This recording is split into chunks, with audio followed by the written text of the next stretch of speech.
Episode 55. One choice erases another. The choice presents itself without drama. That is how Ethan knows it is real. No pressure gathers. No silence sharpens. No sense of being evaluated arrives ahead of time. The world does not slow down to frame the moment. Nothing asks him to pause. The fork simply exists. Ethan stands at the threshold of his apartment building, keys in hand, and realizes he has two valid paths forward.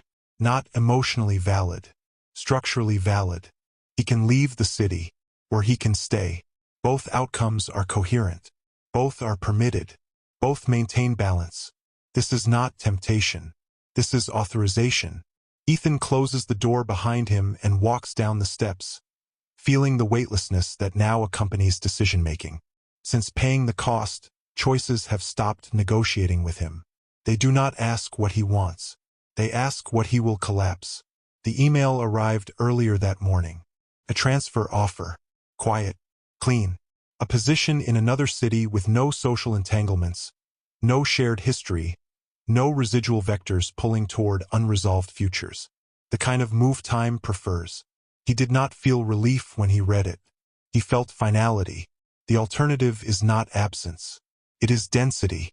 Staying means remaining in proximity to people whose futures still branch. It means allowing friction, overlap, small unresolved possibilities to continue existing near him. Both are allowed. Only one can exist. Ethan walks toward the train station, not because he has decided, but because proximity sharpens forks. Time does not need him to be fast.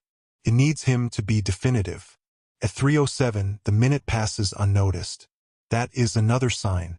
This choice is not being audited. It is being offered. On the platform, a train idles with doors open. Another arrives on the opposite track moments later. Two departures. Two timelines with equal structural integrity. Ethan stands between them. The air smells like metal and oil. Announcements blur into background noise. People move around him, carrying reasons that feel enormous to them. Ethan feels none of that. He feels the shape of collapse. He understands now what Season 3 has been teaching him. Time does not hate indecision because it is inefficient. It hates it because undecided futures occupy space. Space costs. The system does not prune emotionally. Prunes ontologically. Ethan steps onto the platform edge and looks down the track that leads out of the city. He imagines nothing. That is the point. The future there has no emotional hooks. It will be clean, resolvable. He turns and looks at the other track. Staying does not feel tempting. It feels populated. People he once mattered to. Places where he could still be referenced. Moments where absence might be noticed. All of that creates load. Ethan understands the rule now with chilling clarity. Choice is not additive. It is subtractive. When he chooses one path, the other does not wait. Collapses. Not postponed. Not preserved. Destroyed. The announcement sounds. Last call. Ethan feels the fork tighten. Not emotionally. Structurally. The system is not pushing him.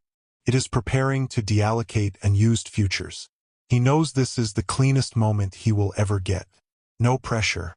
No regret loops. No negotiation. Just decision. Ethan steps toward the outbound train. The instant his foot crosses the threshold, something changes. Not around him. Behind him. He does not turn. He does not need to. He feels the alternate future contract violently, like a vacuum sealing shut. A wave of absence ripples outward from the choice point. Not pain. Not sound. Loss of possibility. The city behind him does not vanish. But something else does. The version of Ethan who stayed. The life that continued there. Gone. Not archived. Not remembered. The train doors close. At 3:07, somewhere else, the minute passes and nothing is watching. Ethan sits by the window as the train begins to move. He feels lighter. That frightens him. Not because of what he gained. Because of what no longer exists. He searches himself for regret. There is none. That is how he knows the collapse is permanent. Regret requires parallel awareness. Parallel awareness requires parallel futures. There is only one now. As the city recedes, Ethan notices a final sensation. A brief internal echo, not of the life he chose, of the life that was erased. Not memory, pressure. The system closing a door that will never be reopened. Ethan exhales slowly. This is not freedom. This is resolution. He understands the function now. Choice itself is destructive. Not because it hurts, because it annihilates. The train accelerates. The fork is gone. There is no other way forward anymore. Only the path that survived the decision. And the silence that follows when the other future stops existing at all. The silence after the collapse is not empty. It is narrower. Ethan feels it first as a reduction in width rather than depth, as if the world has tightened its margins around him. The train moves smoothly, rails singing a steady, unambiguous note. There is no vibration that suggests correction, no pressure hinting at review. The system has already accepted the outcome. The cost is not delayed. It is executed. Ethan watches the city recede through the window. Buildings thin into smaller structures. Familiar skylines flatten into silhouettes. None of it hurts. None of it calls to him. That is the confirmation. If an alternate future still existed, even faintly, it would pull. There is no pull. The fork has sealed. At 3:07, the minute passes unnoticed. No awareness arrives to compare this present with another. No echo asks what might have happened if he had stayed. The absence of comparison is the proof. Choice has done its work. Across the aisle, a woman argues softly with someone on her phone. Her voice carries urgency, unresolved possibility vibrating in every word. Ethan listens without judgment. He understands her problem instinctively. She has not collapsed anything yet. Her future still branches. That is the burden she carries without knowing its weight. Ethan looks away. The train stops at a small station. People get off. Others get on. Life continues with its usual choreography. No one notices the ontological deletion that just occurred a few miles behind them. That is how clean erasure works. No witnesses. No memorial. Only an absence that no one can name because no one remembers it needing to be named. Ethan steps off at his destination as planned. The platform is quiet, efficient. Signage is clear. Movement flows in single directions without conflict. The city is newer, not in age, in structure. The streets are simpler, its neighborhoods less entangled, its social graphs flatter. Time prefers places like this. Ethan walks toward temporary housing arranged in advance. The key is waiting at the desk. No confusion, no delay. The clerk smiles politely and hands it to him. You're all set. Ethan thanks her and goes upstairs. The room is small, functional, clean. It does not invite personalization. That is the point. He sets his bag down and sits on the bed, hands resting on his knees. He waits for something to arrive. It doesn't. No grief, no relief, no counterfactual curiosity. The choice did not replace anything. It removed something. He understands the finality now. When a future collapses, it does not leave a hole. It leaves a seam. Reality stitches itself shut. Later that evening, Ethan walks the neighborhood. He buys food. He observes strangers whose lives intersect briefly and then disperse. Their conversations are full of possibility, plans, hesitation, desire. He hears it the way one hears a language they no longer speak fluently. At 3:07, he pauses instinctively. Nothing happens. The minute has lost its significance. The system has no reason to check a life with no competing trajectories. Ethan realizes then that something else has changed. He cannot imagine going back. Not because he chose not to, because there is no conceptual path to go back along. The erased future did not become inaccessible. It became inconceivable.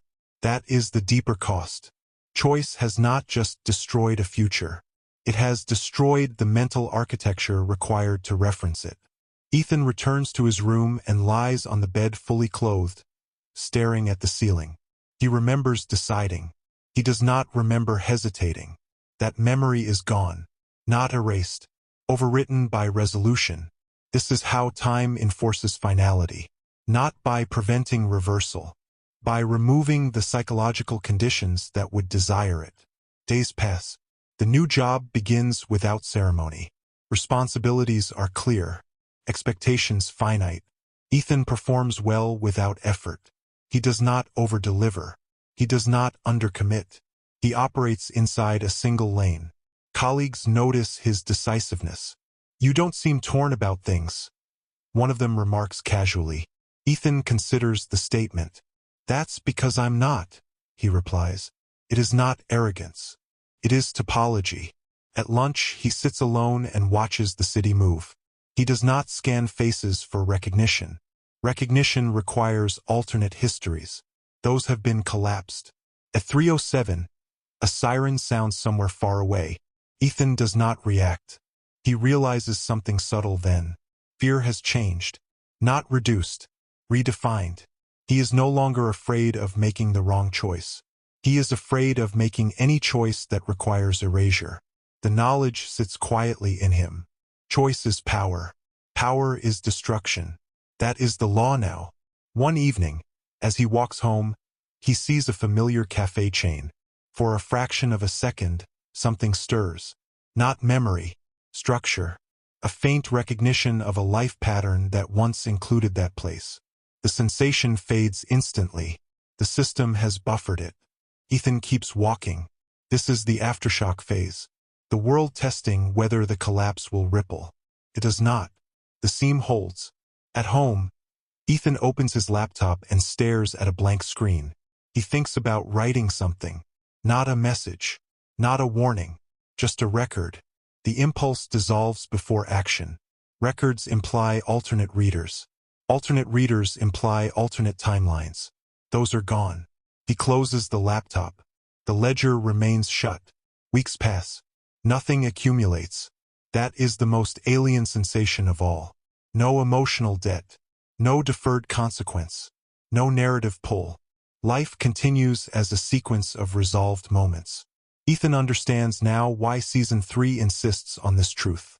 Choice does not define who you become. It defines who you erase. The rest is residue. At 3:07, Ethan is asleep. The minute passes without him knowing. That is the final confirmation. Time does not hunt what has only one way forward. The world narrows, but it stabilizes. And stability is the system's highest value. Ethan dreams once. In the dream, he stands before a branching corridor. Doors line both sides, each marked with a future. He chooses one without hesitation. All the others vanish instantly, not closing, ceasing. He wakes calm. The dream does not linger, because dreams, too, require parallel possibility. Those are gone. Ethan sits up and begins his day. There is nothing to weigh, nothing to compare, nothing to regret. The choice has erased its alternative completely, and in doing so, it has erased the last place where time could still negotiate with him. Only one path remains, and that path no longer competes with anything else.